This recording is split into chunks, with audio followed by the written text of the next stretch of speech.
We have an opening day for Aeronautica Landing at Carowinds. Icebreaker at SeaWorld Orlando is getting its comfort collars removed, and something may be happening to Six Flags New Orleans. Stay tuned and find out all the good stuff on this week's episode of The Thrill Life.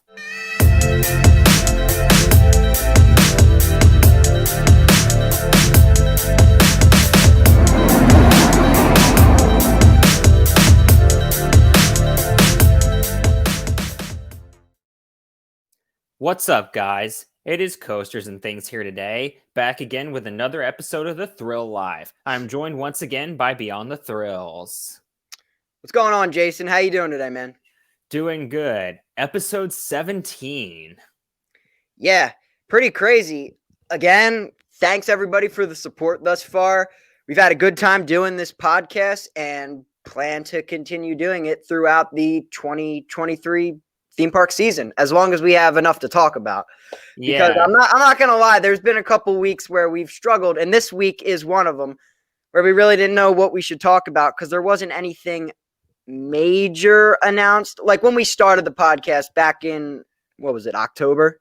Yeah, or September, actually. September. Yeah, that was like heading towards the off season. That's when most parks tend to announce their new attractions for the following season. So we had a lot to talk about then. Now we're kind of at that point where we have to pick and choose what we want to talk about. Yeah, which there's not much this week except for one major topic. Yeah, and I think we should start there because I think I know which one you're talking about. Mm-hmm. This was the one I was referring to, yeah. All right, yeah, you wanted to talk about this, Jason, because I know this intrigues you. So yeah, start us off. So it looks like Six Flags New Orleans might actually be finally having something happen to it. So I'll get into context first. So the park originally opened in 2000 as Jazzland, and then it was acquired by Six Flags in 2002. Of course, in August 2005, Hurricane Katrina ripped through New Orleans and flooded the park beyond belief. Yeah, here in 2023, 18 years after the park closed, it looks like we may finally have something happen to it because the city of New Orleans announced the approval of an agreement to redevelop the former Six Flags New Orleans land. There have been so many proposals over the years to reopen or redevelop Six Flags New Orleans, and this is the first one to fully get announced that it was approved. Supposedly, it'll include a sports complex, a water park, and a hotel. And they are also hoping to purchase an additional 172 acres for an amusement park and retail. Yeah, this is great because New Orleans is a big tourist attraction. It is. And, you're right. And I'm kind of glad that it's not just another amusement park. Like, this is cool. Like, you got shopping, you have a water park, sports complex. Like, it's a little something different for everybody. Yeah, because I've actually been to New Orleans twice in 2014 and 2017. I never saw that park in person. I did actually visit Carousel Gardens, though, which is a real small amusement park in New Orleans. It has one roller coaster. So is that the only coaster in all of New Orleans now? That's operating. Yeah, it's not the only coasters in Louisiana though, because Blue Bayou and Dixie Landing in Baton Rouge, Louisiana. Yeah, that's true. Which honestly, I think a new theme park, I think that'd be good because it would probably give Dixie Landing a reason to invest more. Because if I'm completely honest, Dixie Landing is starting to die out. That park has started removing stuff and not replacing it with new stuff. So overall, were you surprised to see this news? I was. Yes, extremely shocked. I didn't see this coming. I feel like this has probably been in the talks with like the township for a while. It just came out. Oh, they've been trying to get something happening with that land for years. I know that, but I'm saying this actual finalized plan of the shopping district and the sports complex. Probably. Yeah. I know the first time they tried to revive that place was in 2009, 14 years ago. Yeah, and that obviously fell through as well. All of those attempts before this one failed, and there's no guarantee that this one will succeed. However, this one has gone farther than any of those other ones did. But to that, I say, please, please happen, please. Yeah, it's been long enough. It's about damn time. Yeah, I feel so bad for Louisiana coaster enthusiasts that just have to just have stared at Six Flags New Orleans and never got to visit it. Yeah. I remember they filmed commercials there for a while Yeah, they when filmed the one. park wasn't even open. Yeah, they filmed Percy Jackson and the Olympians, The Lightning Thief there. The abandoned amusement park. That's the park they used for Yeah, that movie. I've never been a Percy Jackson guy. Never seen those movies, but I remember reading that somewhere. Um, but yeah, oh my gosh, if they could save Mega Zeph though, that'd be ideal. But I don't see it happening. I doubt it. Yeah. All right. So we got to move on to our next topic then. Yeah, All right. Again, I'm honestly surprised that in March of 2023 we're talking about Six Flags New Orleans. yeah, I'm really, really hoping that comes through. Same here, man. All right. So next we're going to talk about Icebreaker at SeaWorld Orlando. It has removed the comfort collar restraints. So, just how good of a change is this for the ride, Jason? So, you've ridden Icebreaker. I have not. So, Yeah, you can kind of carry this topic since, you've actually been on it. let me tell you, this changes everything for the better. Yeah. Uh, because Icebreaker, great ride, terrible restraints. When I rode it last year with the comfort collars. Yeah. I've experienced comfort collars before, not on Icebreaker, obviously. Tempesto? Yeah. They're fine. They're not great restraints, but they're not the worst either. But I feel like for that ride, it never made sense to have the comfort collars in the first place. Doesn't go upside down. And, well, first off, one train is already back in operation with just the lap bars. The other is getting the restraints changed out right now. So it's currently running one train. Gotcha. Yeah. And with that change came a lower height requirement. It's now at 48 inches, which is what it was supposed to be originally. Yeah, and I guess this is a little off topic. Well, not really. You've ridden Phobia Fear, which doesn't have the comfort collars, and is that like significantly a better ride without them? Yes, considering I've also ridden Tigress, which is the exact same ride, but with the comfort collars. Tigress is a lot worse than Phobia Fear Coaster. All right. So, anything else you wanted to add on Icebreaker? I'm just happy now that it has a 48-inch height requirement because that was what it was supposed to be, and then it got changed to 54-inch height requirement one day after it opened last year. Yeah, that was like I remember reading that or seeing it in someone's video, like literally one day. That was just bizarre, in my opinion. Yeah, it was so odd. But now actually kids can ride it, which was the Initial goal. an initial goal, yeah. And I'll say kids will be surprised by how intense that ride is. Yeah, it was built for SeaWorld Orlando as I guess like a intermediate coaster, like Mako and Manta and Kraken are at the very top.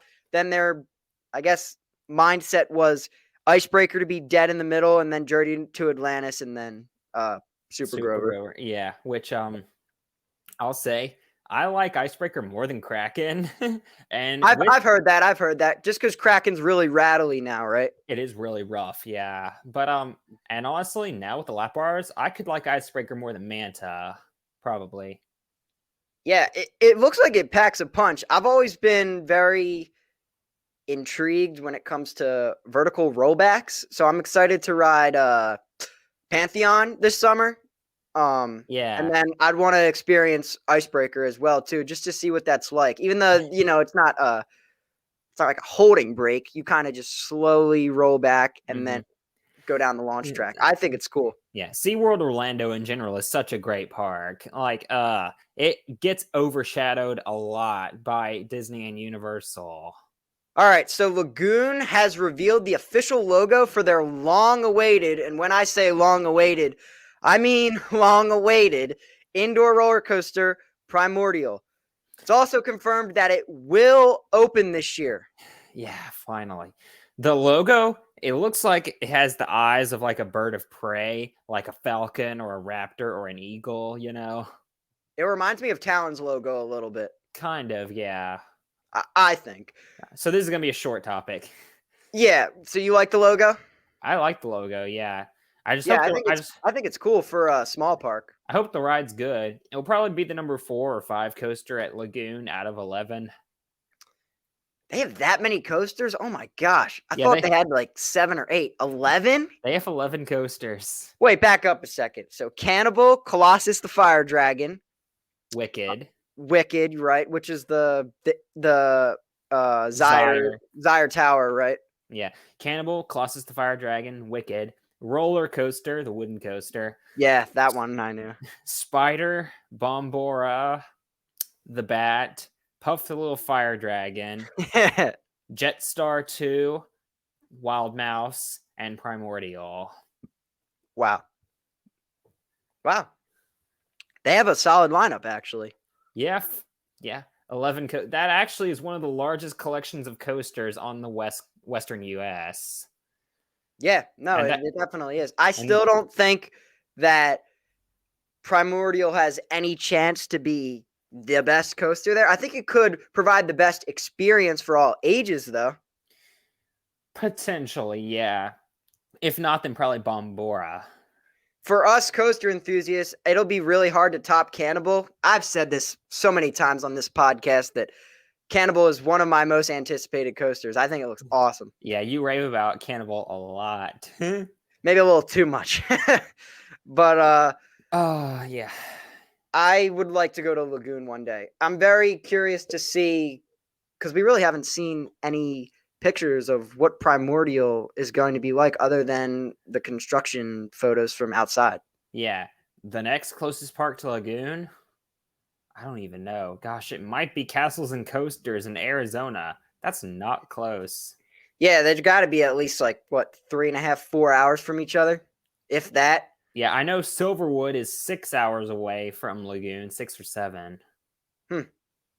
Further details have been revealed for Universal Texas. This includes a site plan and roadway map. Yeah, we don't have much on this topic yet, but we know that the park, assuming the park happens, let's assume the park happens. We know one ride that'll be with it, and that's a boat ride. Right, yeah, you could see that on the concept art. The operating hours, they're saying it could be 10 to 6, but will vary throughout the year. The closing time will never be later than 10 p.m., though, they said. Yeah, so no fireworks probably. I don't know. It's Universal, so I wouldn't count against it. Probably no, what's it called? Probably no Halloween Horror Nights, though. Why 10 p.m., you think?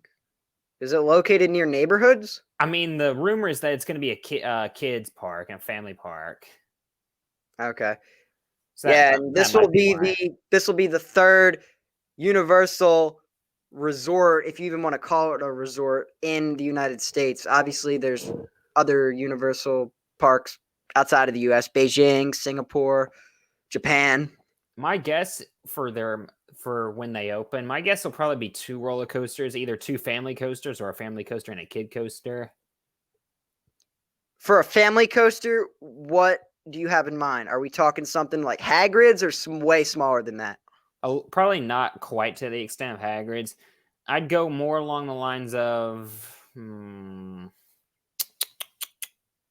I'd go more along the lines probably of like Fire Chaser Express. Okay. For that park, yeah, Fire Chaser Express. And that's, well, most coasters are cheaper than Hagrid's, but I'm saying I mean, yeah. but be more affordable.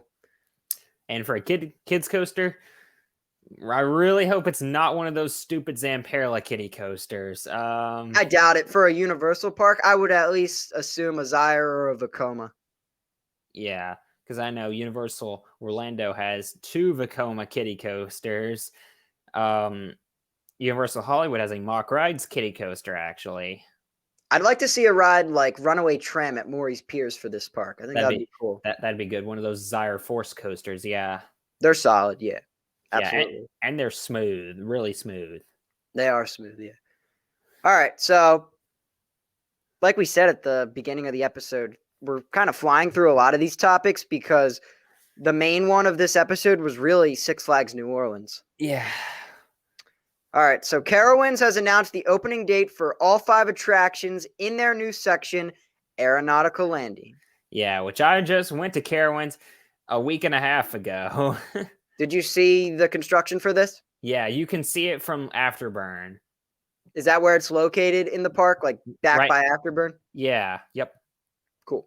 That area used to be called Crossroads. Now it's called Aeronautica Landing.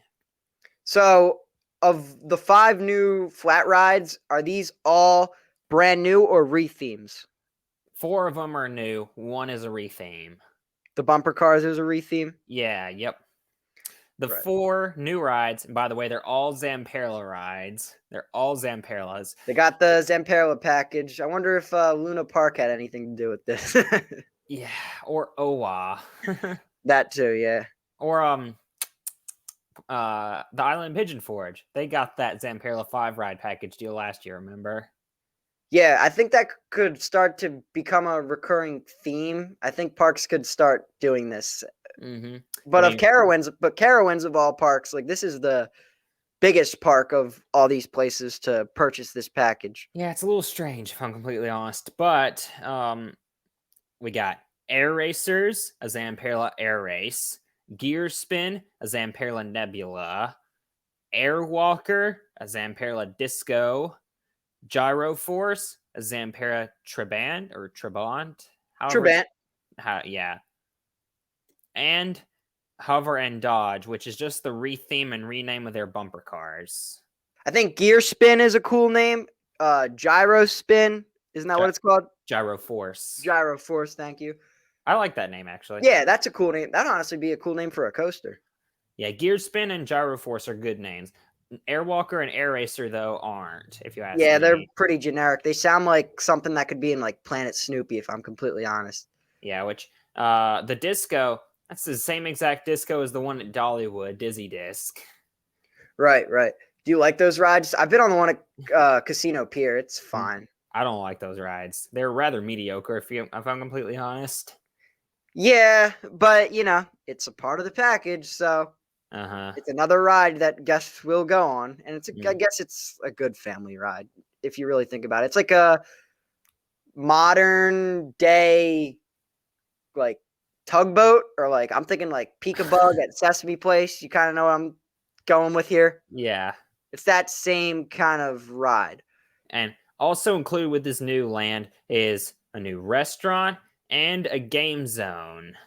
Yeah. Another thing I wanted to say, it's kind of cool that Carowinds is starting to, I don't want to say become a theme park necessarily, because I think of every Cedar Fair park, the only one you can really consider a theme park is Knott's. Yeah. And in some respects, Kings Island, but a little bit Cedar Point because of Frontier Town and everything back there. But I don't even want to say that because the entire front of the park has no theming whatsoever. There's only theming in the back. But Carowinds is starting to become a little bit of a theme park because look at Copperhead Strike. Yeah, that's true. And if I'm completely honest, that area of Carowinds really needed an upgrade. It was rather outdated. If I'm completely honest, yeah. Gotcha. They removed Southern Star, which was the best decision ever. Nobody likes those inverting ship rides. Yeah, King's Dominion still has theirs. Berserker, yeah. Or is that what it's called? Yeah. I think so, yeah. I didn't go on it. I just remember seeing it when I was walking in and I was like, I'm good. Yeah, I rode Southern Star at Carowinds. I didn't like it. Yeah, it's not, those kind of rides aren't for everybody. So overall, you've been to Carowinds a bunch of times. You think this is 4 times now? 4 times? Do you think these flat rides and this area is good for Carowinds? Yes. Maybe they could have probably gone with something in place of the Nebula, but all the others are good. Okay, cool. All right, and now it's time. I was about to say our last topic, but that was our last topic. Yeah, which me, I love to trash Zamperla Nebulas because I think they're really underwhelming. I liked Mixed at Hershey. Come on, it was cool. I mean, I don't like that I've said this before when we've talked about mixed at Hershey Park. I don't love how the rides are designed when it comes to Loading and unloading. loading and unloading. Yeah. But the actual ride cycle is cool, especially when you get to like watch Storm Runner and Jolly Rancher Remix. Yeah, which I never operated, but I heard from people that did operate it that it broke down all the time. I believe that. I definitely believe that. The one at Luna Park, Clockworks, that was the first one, right? I think so, yeah. Luna Park, that really is kind of Zamperla's testing ground. It is, yeah. And IAPA these last couple of years, they've had nebulas on display Yeah. in the showroom. Yep. All right, now it's time. Back to what I was saying. Now it's time for the special segment. So Jason has no idea what I'm about to ask him. So let's jump right into it. Oh, ooh. I'm gonna have to look at my list of coasters ranked. I already know mine, so hang on. Later. My number 5, I have Steel Curtain at Kennywood. All right. I really thought Steel Curtain was awesome. Did I wait way too long for it? Yes. But it is really smooth. It actually is really, really intense. And what I thought I was getting last train of the day. And then I was supposed to get last train of the day. And then when we came back into the station, they're like, any of y'all want to go again? We're like, heck yeah. So we got another cycle around, which ended up actually being the last train of the day. There you go. Is it your favorite S&S coaster? Yeah, favorite S&S coaster. And it's not really close either. Over Max Force? Yeah, it actually is close. It actually is close, but I do have it 3 spots over Max Force in my rankings. Okay. That might be a little bit of an unpopular opinion, but that's cool. Yeah, I think I personally would like Max Force more than Steel Curtain because I love launch coasters, but that's just me. Whenever you go to Kingwood, I really hope it's open for you because I burned a long time in line for it. And actually, I burned a long time waiting outside for it to open. Eventually, I left and just decided to go ride Racer and then Phantom's Revenge. And then it opened like 2 hours after the park opened. Yeah. Hopefully, that's not the case whenever I get to go to Kennywood. Yeah. But I got very lucky, if I'm completely honest, with it being open, with it opening at all. I'll tell you a coaster at Kennywood that I really want to go on is Thunderbolt. That's a good ride. Thunderbolt's pretty good. Yeah, it has one crazy airtime moment. Okay, cool. All right, I'll do my number 5 now. So, like I said, I have not been to Kennywood yet. So my number 5 is actually going to be Steel Force. And this was the coaster that really sparked my interest and started all this for me. I probably wouldn't be here right now if I didn't ride Steel Force. Outside of Kingdom Coaster, which was like, I guess my real first roller coaster, my first like big coaster was Steel Force. And that was the one that really started this whole passion for me and made me want to go out to more parks and experience more rides. To this day, does it rank as high as it used to? Talking like my top 25? No, because I've been on more coasters and I've been to more parks. But I still enjoy it, and it's very smooth for its age. It's fast. It's a good night ride. I've been on it multiple times at night. You go on the ride and the park's all lit up. The airtime is a little bit hit or miss. There has been times when I've been at Dorney. This past summer, my most recent visit to Dorney, when I was hanging out with Nathaniel, actually, those were probably some of the best rides I ever got on Steel Force. We were flying out of our seats. Mm-hmm. But I remember being there the previous year, and it was not that great. I'm going to be completely honest.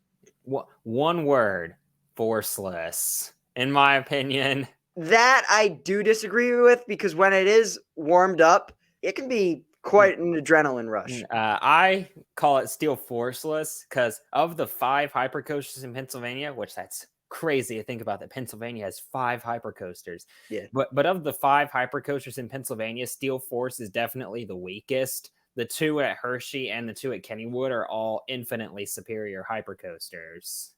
I don't know about Steel Curtain, but Phantoms, I'm pretty sure. I'd Mm-hmm. prefer to Steel Force. But again, I enjoy Steel Force to this day. There's been times where the airtime has been stronger than others, but my number 5 is Steel Force. Okay. Number 4 for me. Number 4, I got Phoenix at Knoebels. Okay.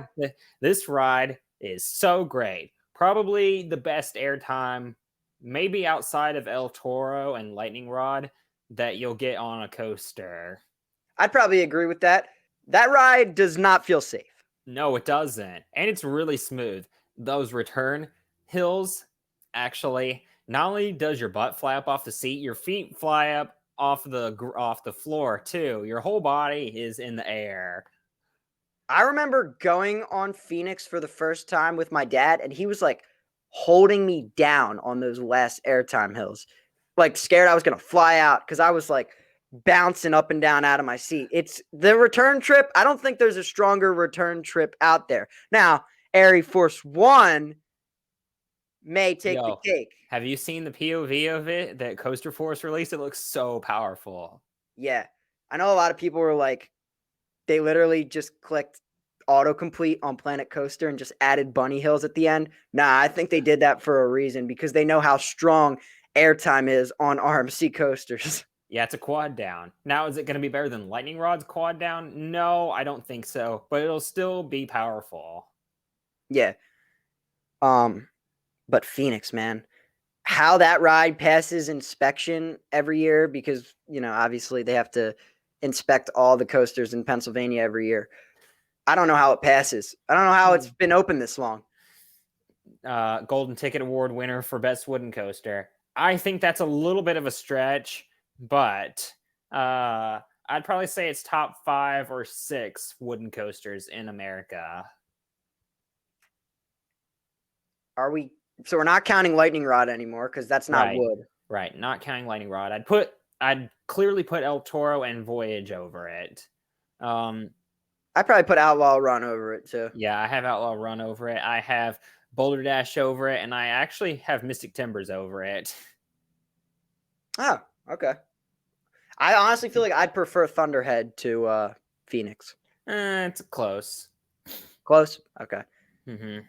Yeah, so my number 4 is not Phoenix. It's actually Talon at Dorney. So I got the two Dorney coasters. Oh, okay. Back to back here. Talon is significantly better than Steel Force in my opinion, though. Like, I don't even think it's close. Like, Talon is one of, if not the most underrated B&M invert out there. Not this crazy layout at all, but it really packs a punch, and it's very photogenic, I guess is the word I want to use. The color scheme is awesome. It does. Sorry, Great Bear. Talon's better. Yeah, Great Bear is a very good ride. Not on my list, and I assume it's not on your list either. No. Yeah. Great Bear is a good ride. Yeah, which Talon, I like Talon's layout better. It doesn't have the roar that Great Bear has, but I like the layout better than Great Bear. Yeah, and oftentimes I've actually grayed out on the first vertical loop. I don't know if you have, but I have. But I grayed out in the bank turn that gets super close to the ground, you know? Yeah, that's honestly probably the best part of the ride because that corkscrew really whips you too. It does. It does. Yeah. So Talon is a great ride. Once that dive coaster opens, I think, you know, assuming that it is a dive coaster, we don't know. Don't take what I'm saying seriously. But I think Talon, it'll be tough for it to beat Talon. It's not going to beat Talon. A dive coaster is never better than an invert. And again, everyone has their own personal opinions, but I think the general consensus will be still Talon, Steel Force, then probably the dive coaster. Yeah, I'd probably agree with that. So, my number 3, all 3 of these are very close. All 3 of these are very close. But for my number 3, I have Candymonium at Hershey Park. So, okay. which, by the way, I'm going to go back to Phoenix real quick. Phoenix is the only one of the 5 coasters that's not a hypercoaster. Oh my gosh, yeah, that's true. But but number 3, Candymonium, that's a really good ride. I got to operate that a lot last summer, and I'll say operating a B&M Hyper is so fun. It is so fun operating a B&M Hyper. Not only are It they doesn't really, seem stressful either. no, not only are they really easy to operate, but they're fast paced. Yeah, I honestly think the best airtime moment on the ride is probably that speed hill before the helix. Yeah, I'd agree with that. And Either that or the giant camelback after the hammerhead. it's very smooth though, and with great airtime. Yeah, I actually like the layout. I think it's very cool, and it's different from Sky Rush, which is good. You don't want 2 rides that are, basically the same.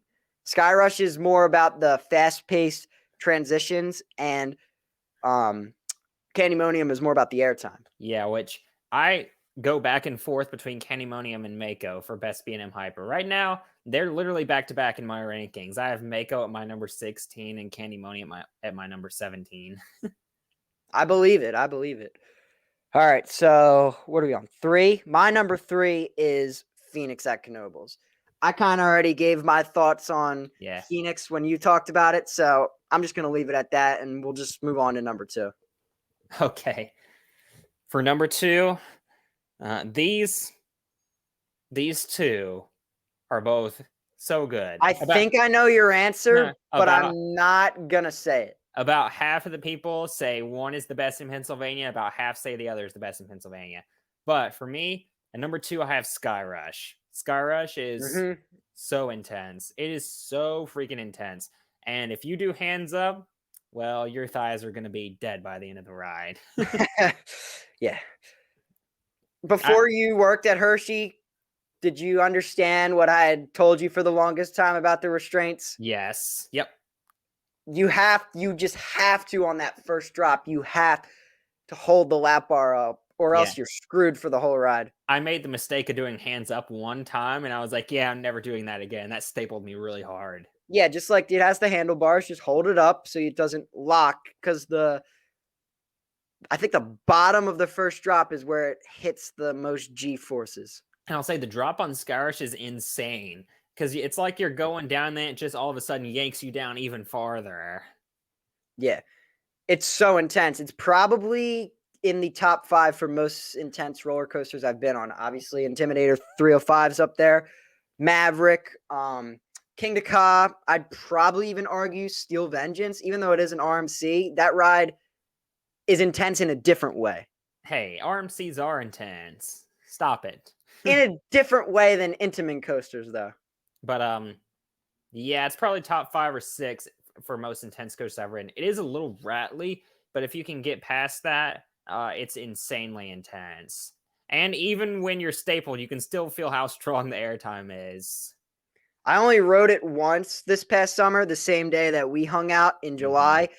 It was in the front row, and I have no regrets. I waited probably about 20, 25 minutes for the front when I could have waited 5 minutes just to do anywhere else. Worth it. I'll tell you, my first ride on Skyrush was with Great Bear Productions. Shout out to you, by the way, for watching this video. My first ride on that was with him. He made me go back row for my first ride. I was actually scared as we started dispatching and going up the lift hill. I was like, oh no, oh my gosh, no. I was actually so scared as we were going up the lift hill. That lift hill is so freaking fast. Especially in the back, because it's already halfway up the lift because it's a long train. Mm-hmm. All right. My number 2? All right, you got one more thing you want to add? Yeah, I was going to say, if it wasn't for Skyrush's lap bars, I think it would probably be the best coaster in Pennsylvania. Yeah, and I'm going to talk a little bit about this. No surprise here. Skyrush is on my list as well, but not quite yet. Number 2 is Candymonium. I've gone back and forth between these two. Jason knows this. I thought Candymonium was going to be your number 1, actually. They're close. They are very close. But that front row ride that I had this past summer on Skyrush reminded me just how insane Skyrush really is. Mm-hmm. Are the restraints good? No, they're bad. I don't think they're as bad as the U-bricks on Superman the Ride, but they are bad. Yeah. I think Impulse's restraints at Knobles are worse than It's Sky been a Rush's. minute. Yeah, but it's been a minute since I've been on Impulse. That's the only thing. But as for Candymonium, it is probably the smoothest roller coaster I've ever been on. Yeah. Smoother than Steel Vengeance and Twisted Timbers. It's close. It is close. Smoothest B&M I've been on, I'll give you that. Yeah. Yep. And it should be. It's what, 3 years old? Yeah. Yeah. But before we move on to our number ones, how about we each give an honorable mention to the number 6 coaster that just barely missed the cut? All right, cool. You go first. So I wanted to give a quick honorable mention to my number 6 coaster in Pennsylvania, which is Fahrenheit at Hershey Park. I literally have it one spot lower than Steel Vengeance in my ranking. I'm sorry, Steel Curtain. Sorry, I have it one spot lower than Steel Curtain in my rankings. That's what I meant to say. But Fahrenheit, it has a great drop, really good inversions, and it has one really powerful ejector airtime moment at the end. I was hoping you weren't going to say Fahrenheit because that's actually mine too that just missed the cut.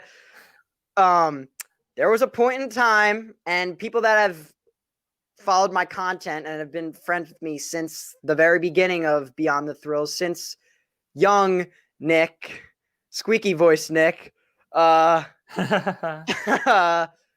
Fahrenheit was my number one at one point in time. It was my favorite roller coaster at one point in time. I'm talking like 2016, 2017, maybe even early 2018.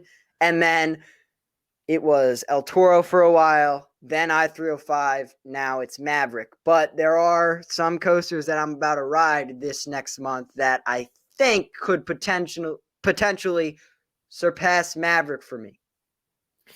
Yeah, for me, the first coaster I considered my number one was Cheetah Hunt at Busch Gardens, Tampa. That was when I just became an enthusiast. Then it was Intimidator at Carowinds for a while, as embarrassing as it is to admit that. All right, it's a B&M hyper. It's not like you're saying a kiddie coaster. Yeah, then it was Voyage at Holiday World. Then Lightning Rod at Dollywood. And then it went to Steel Vengeance for a while, and now it's back to Lightning Rod, and it's always been Lightning Rod since then. Yeah. Are you a little biased though because it's at your home park, or are you really just I'm very much biased. Okay, so say Lightning Rod was at Great Adventure, would it still be your number one? No. I thought so. I thought so. Iron Gwazi would be my number one if that was the case. Okay. Yeah. You prefer Iron Gwazi to Steel Vengeance, really? Barely, by one spot. Okay. Iron Gwazi has grown on me. When I first opened, I thought it was a little overrated, but it really, as time's gone on and I've heard more people talk about it and seen more videos and POVs, yeah, I want to ride it. I just want to see how great it is now. My gosh, this episode is so long. It's all right. Number one for me, or did you do your number one? No, I haven't done my number one yet. But our honorable mentions, both of us were Fahrenheit. Do your number one. Yeah, I think everyone kind of knows what it is at this point. But yeah, I've ridden it and you haven't yet. But my number one is Phantom's Revenge at Kennywood. This, in my opinion, the reason why it takes the cake over Skyrush, the restraints. Skyrush has very bad restraints, while Phantom's Revenge has very good restraints. They don't even touch you. No, they just like come down from the side, kind of like gravity group lap bars do, but they don't even touch you. How would you describe it? Like a pool noodle across your body? I know people have said that in the past. It's a little thicker than that, but yeah. That is pretty crazy. And no seatbelt, right? Can't remember if it had a seatbelt or not. But I know it doesn't have any gates. You could right. It has no air gates. Same thing with Twister at Knobles. That doesn't have air gates either, which is pretty crazy because there are idiots out there that will try to jump across the track. Which yeah, the airtime on Phantom's Revenge is just as good as the airtime on Skyrush.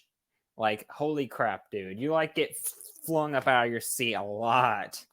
And also, do you miss the green color scheme or you like the purple? I do miss the green paint scheme, and I wish I could have ridden it when it was green, but the purple paint scheme looks cool. Another difference between Phantom's Revenge and Skyrush, the smoothness. Skyrush is a little rattly. Phantom's Revenge, glass smooth. It feels like you're flying. It is glass smooth.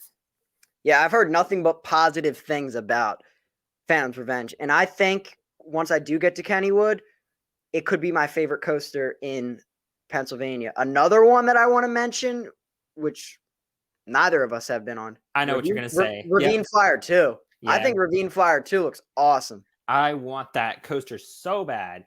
That was the one coaster in Pennsylvania. Well, other than Leap the Dips, that was the one coaster in Pennsylvania that I wanted that I didn't get. Leap the Dips. I still feel bad for you about that. That was a rather unfortunate situation. You didn't even post that vlog, did you? No, because I was mad. I was frustrated. Yeah. Now, in the video, I was mad. I was frustrated. I was saying nothing good. Yeah, I understand. But I think Ravine Flyer 2 is one that I would really like. But my number one is Skyrush at Hershey. And like I said, Skyrush and Candymonium are interchangeable, but that front row ride I had this past summer really reminded me just how great Skyrush is. And it's a notch above Candymonium despite the crappy restraints. Are they tolerable? No, honestly. You just have to know how to ride it. Mm-hmm. I'm not even going to say they are tolerable. Yeah, and here's the difference. I operated both Skyrush and Candymonium. Candymonium was very easy to operate. Skyrush was very hard to operate. Skyrush was a challenge to operate. Yeah, the operations aren't great. Operations at Hershey Park aren't great in general. I agree. I'm sure you tried your best, but as an enthusiast, it probably frustrated you as well. Yeah, it did. Mm-hmm. All right, so one more time, we'll go over our list, and then we'll wrap up. Yeah, our honorable mentions were both Fahrenheit. For me, my list from 5 to 1 was Steel Curtain, Phoenix, Candymonium, Skyrush, Phantom's Revenge. Right. And then for me, it was Steel Force, Talon, Phoenix, Candymonium, and Skyrush. But tomorrow I might wake up and say, man, I wish I had Candymonium at number 1. Because I really can't make up my mind. Yeah, they're rather interchangeable. They really are. So that's basically all we have for this episode. Yeah, thank you all so much for watching. Please like, comment, and subscribe. And this is Coasters and Things. Oh, and Beyond the Thrills. Sorry, I almost forgot that as well. Signing out. See you guys.